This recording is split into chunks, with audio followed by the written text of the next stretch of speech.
जल जीवन मिशन घोटाले में आखिरकार वो दिन आ ही गया जिसका सभी को इंतजार था। करोड़ों रुपए के इस मेगा स्कैम में अब कांग्रेस के कद्दावर नेता और गहलोत सरकार में जलदाय मंत्री रहे डॉक्टर महेश जोशी को ईडी ने गिरफ्तार कर लिया है। 3 साल से जांच एजेंसियों की पकड़ से बचते रहे, फिर जोशी आखिरकार गुरुवार को खुद ईडी ऑफिस पहुंचे, लेकिन घंटों चली पूछताछ के बाद उन्हें गिरफ्तार कर लिया गया। आज की इस रिपोर्ट में हम विस्तार से जानेंगे कि आखिर क्या है 900 करोड़ रुपए का जेजेएम घोटाला, जिसकी राजस्थान की राजनीति में अक्सर चर्चा होती रहती है। ये वही घोटाला है जिसे उजागर करने के लिए बीजेपी के फायर ब्रांड नेता डॉक्टर किरोड़ी लाल मीणा ने सड़कों पर संघर्ष किया, पुलिस थानों के बाहर धरना दिया और घोटालों से जुड़े पुख्ता सबूत ईडी को सौंपे। कांग्रेस सरकार ने इस मामले को दबाने की हर संभव कोशिश की, लेकिन सच्चाई आखिरकार बाहर आना ही थी। पूर्व मंत्री महेश जोशी की गिरफ्तारी से यह साफ हो गया है कि गहलोत सरकार और उनके मंत्री किस तरह से जनता के पैसों का दुरुपयोग कर रहे थे। जिस पैसे का उपयोग प्रदेश में पेयजल सुविधाओं के विकास के लिए होना था, वह पैसा भ्रष्टाचार की भेंट चढ़ गया। अगस्त 2021 में जयपुर के एक होटल से एसीबी ने अधिकारियों और ठेकेदारों को रिश्वत लेते हुए रंगे हाथों पकड़ा।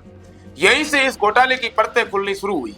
ठेकेदार पदम चंद जैन, मलकित सिंह और प्रवीण कुमार की गिरफ्तारी के बाद मामला बढ़ता गया। जब घोटाले का आंकड़ा करोड़ों में पहुंचा, तब ईडी ने इस मामले की कमान संभाली। 3 बार छापेमारी की, सैकड़ों दस्तावेज खंगाले और अंततः तत्कालीन मंत्री महेश जोशी का नाम इस घोटाले में सामने आ गया। जांच से बचने के लिए डॉक्टर महेश जोशी ने हर बार नए बहाने बनाए।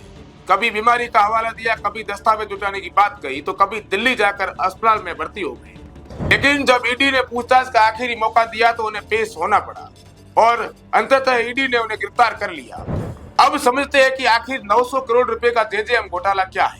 दरअसल जल जीवन मिशन के तहत सभी ग्रामीण इलाकों में पेयजल की व्यवस्था की जानी थी।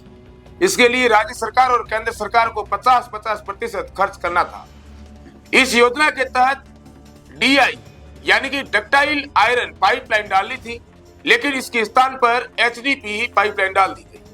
पुरानी पाइपलाइन को नई बताकर पैसे लिए गए, जबकि कई स्थानों पर पाइपलाइन डाली ही नहीं।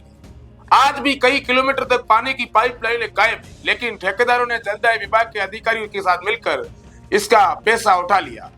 हरियाणा से ठेकेदार पदमचंद जैन चोरी की पाइप लेकर आया और उन्हें नई पाइप बताकर बिछा दिया। इसके बाद उसने सरकार से करोड़ों रुपए ले लिए। ठेकेदार ने फर्जी कंपनी के सर्टिफिकेट लगाकर टेंडर हासिल किया, जिसकी जानकारी अधिकारियों को थी।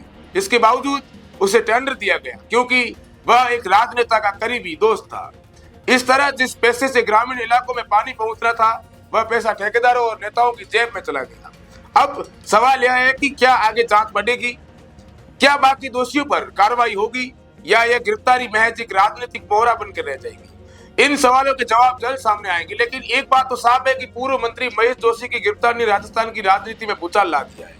आज के लिए बस इतना ही, फिर मिलेंगे किसी नई खबर के साथ। तब तक देखते रहिए द बवाल। शुक्रिया।